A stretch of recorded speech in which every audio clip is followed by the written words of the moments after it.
تو یہ تو ایک شاعرانہ انداز میں انہوں نے بات فرمائی، لیکن قرآن شریف سے بھی ہم کو معلوم ہوتا ہے کہ بے جان اشیاء کے اندر بھی، نان لیونگ تھنگس کے اندر بھی اللہ تعالیٰ نے اپنی اطاعت کا ایک شعور رکھا ہوا ہے، لیکن ہم انسان اس بات کو سمجھ نہیں پاتے۔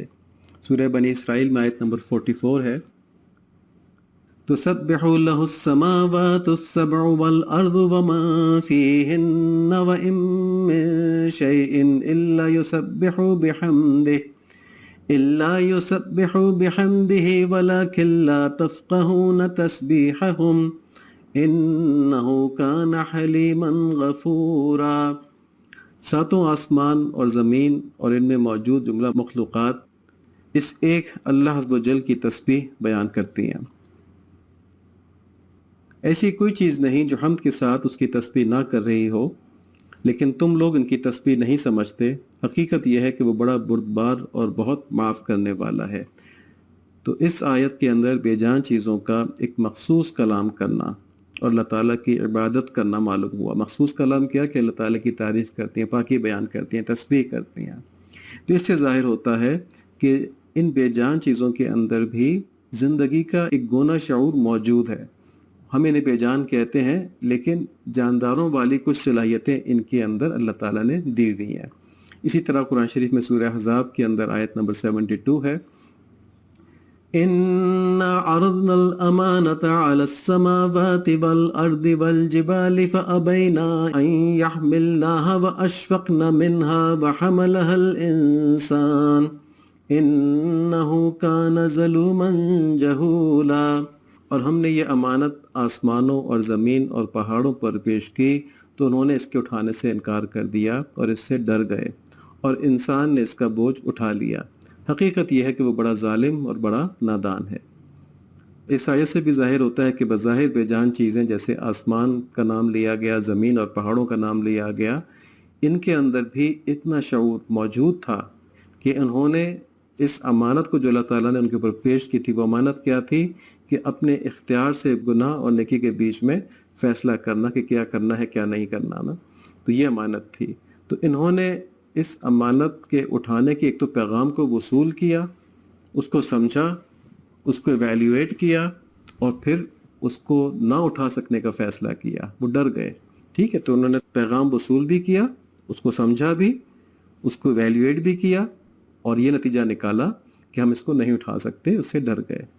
لیکن انسان اس نے اللہ تعالیٰ کی محبت میں اس امانت کو اٹھا لیا، اور جو اس کو یہاں پہ جاہل اور نادان ہونے کا کہا گیا ہے، تو اس کی ایک توجہ یہ ہے کہ اس امانت کو اس نے اٹھا تو لیا، لیکن اس عظیم امانت کی اس نے قدر نہ کی۔ اس کو اللہ تعالیٰ کے قرب کا ذریعہ بنانے کے بجائے اپنی نفس پرستی میں ضائع کر دیا اور حق تعالیٰ کے غضب کا مستحق ٹھہرا۔ تو یہ اس کی جہالت ہے، یہ اس کی نادانی ہے، ورنہ تو یہ بہت بڑی امانت ہے، یہ اختیار جو اللہ تعالیٰ نے ہم کو دیا ہے صحیح اور غلط کے بیچ میں چوز کرنے کا، ٹھیک ہے، اسی کی بنیاد پر ہم اللہ تعالیٰ کا قرب حاصل کرتے ہیں۔ تمام مخلوقات سے زیادہ اسی کی بنیاد پر انسان جنت کا وارث بنتا ہے۔ آگے ان بے جان اشیاء میں رب العالمین کے فیض سے جو زندگی موجود ہے اس کو بیان کرتے ہوئے مولانا مزید فرماتے ہیں،